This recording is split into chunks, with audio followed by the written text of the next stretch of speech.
Olá, paz seja convosco. Tudo bem com vocês? Meu nome é Ronaldo Carniello. Se você gostar desse vídeo, dá um joinha. Se você não é inscrito no nosso canal, se inscreva e ative o sininho aí, beleza?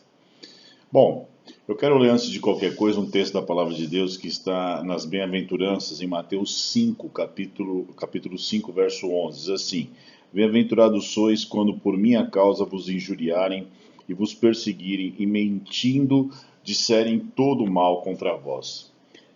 Eu quero falar hoje, às vezes eu abordo política, tudo, mas eu quero falar no contexto realmente cristãos. E é um tema que é muito pouco falado, muito pouco debatido e muito pouco lembrado.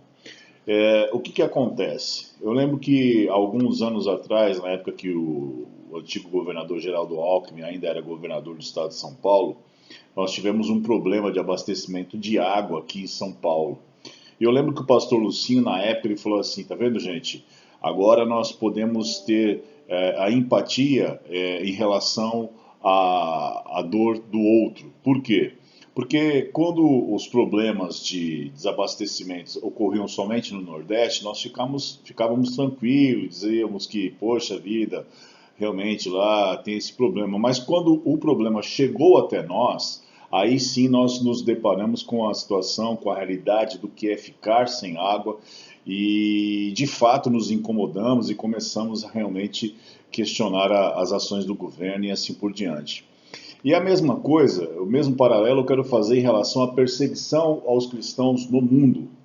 Porque enquanto está longe de nós, nós ficamos tranquilos e nos compadecemos, entre aspas, né? Mas o problema não chegou até a gente. Então, de certa forma, a gente não está sentindo a dor que esses nossos irmãos sentem pelo mundo.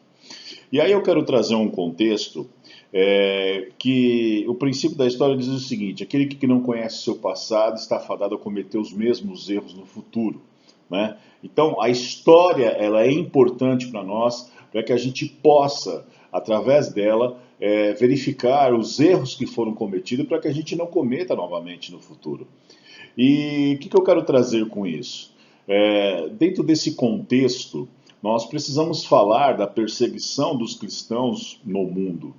E principalmente em regimes totalitários, os cristãos eles foram, via de regra, esmagados. Né?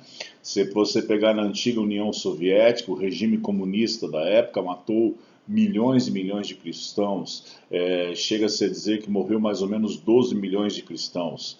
Já na China, de Mao Tse Tung, com toda a sua força, matou outros milhões de cristãos. Então, entre a China e a Rússia, alguns dizem 12, outros dizem 60, mas não importa. Entre a China e a Rússia, morreram mais ou menos 60 milhões de cristãos. Muitos morreram de fome, muitos morreram torturados, sumiram simplesmente. E era feita uma prática tão terrível que os seus vizinhos, muitas vezes, eles denunciavam os seus outros vizinhos que muitas vezes tinham práticas cristãs, como oração, reuniões e assim por diante.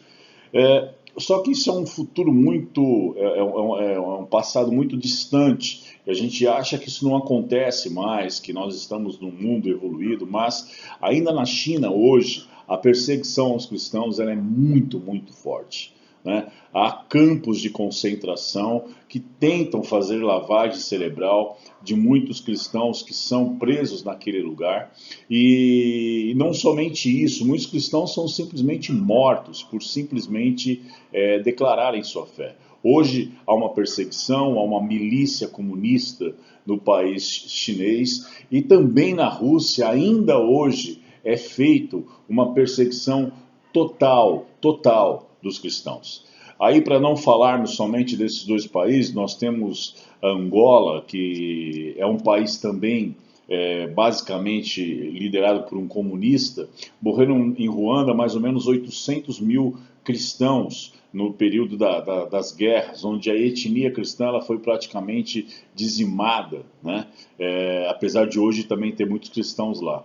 No Egito, por exemplo, os cristãos eles não podem exercer nenhum outro tipo de trabalho a não ser trabalhar com lixo, e eles são relegados a viverem num bairro onde é uma favela, mas favela muito pior do que as favelas que nós conhecemos aqui, e vivendo num estado de miséria deplorável, terrível, simplesmente pelo fato de serem cristãos.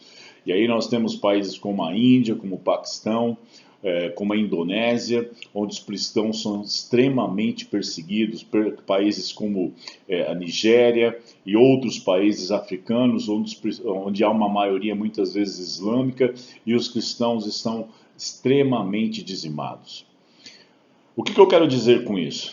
O que eu quero dizer com isso é que nós precisamos muitas vezes acordar para aquilo que está acontecendo à nossa volta, porque as coisas estão muito claras, os fatos estão demonstrados para nós, e muitas vezes os contextos, e o contexto inclusive político, ele pode gerar problemas para nós que estamos aqui. Nós temos que ter voz na sociedade, nós temos que nos posicionarmos, nós temos que realmente nos colocarmos como pessoas que são cidadãos, que pagam seus impostos e que têm o direito sim de falar. Muitas vezes quando um pastor ele se posiciona ou fala algo, ele é muitas vezes ridicularizado porque vem logo alguém e diz assim, não, fé e religião, fé e política não se mistura, mas nós somos cidadãos, nós fazemos parte do contexto político das coisas e temos o direito e temos que ter a liberdade de ter um posicionamento e opinião, e temos que influenciar sim nessa sociedade que nós vivemos. Agora, nós olhamos para nossos políticos cristãos, o que eles têm feito de diferença? E como que nós, pastores, líderes cristãos, temos nos posicionado diante dos fatos que ocorrem na nossa nação, no nosso país? Veja, não é direita nem esquerda, essas coisas não se resolvem dessa forma, essas coisas não se colocam dessa forma, essas coisas elas não vão, de maneira alguma, trazer solução para nós. Nós sabemos que, de uma forma ou de outra, essas coisas elas se colaboram entre si, uma depende da outra para coexistir, e elas vão se fortalecendo em função da fraqueza do outro e vice-versa, e elas vão muitas vezes gerando essa tensão, e nós muitas vezes estamos no meio de tudo isso, só que um dia isso pode se voltar contra nós. E aí, como no caso da falta de água, nós vamos sentir de fato aquilo que muitos dos nossos irmãos sentem em outros lugares do país. O que eu quero dizer com isso é que nós temos que nos posicionar, nós temos que começar a galgar situações, degraus, temos que ter ambição sim de ter posicionamentos em muitos lugares da sociedade, de nos posicionarmos com a nossa voz, não termos medo de falar, de dizer aquilo que de fato nós pensamos e cremos. Porque o que pode muitas vezes mudar uma sociedade, John Wesley é um exemplo claro disso, é a palavra de Deus. Não são ideologias, e o Evangelho não é uma ideologia. O Evangelho é a própria verdade, é o próprio Cristo em nós, é o Deus Todo-Poderoso vivendo em nós. E isso não tem como ser combatido.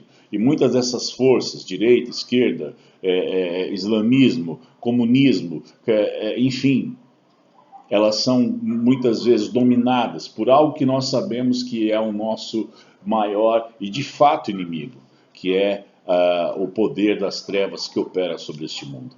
A Bíblia diz que o mundo jaz no maligno, mas nós somos luz nas trevas. E a Bíblia diz que a luz resplandece nas trevas. Então, eu creio que agora seja um tempo de nós nos posicionarmos, de nós não termos medo de declarar a nossa fé, de realmente dizer, olha, isso está errado, isso não é dessa forma.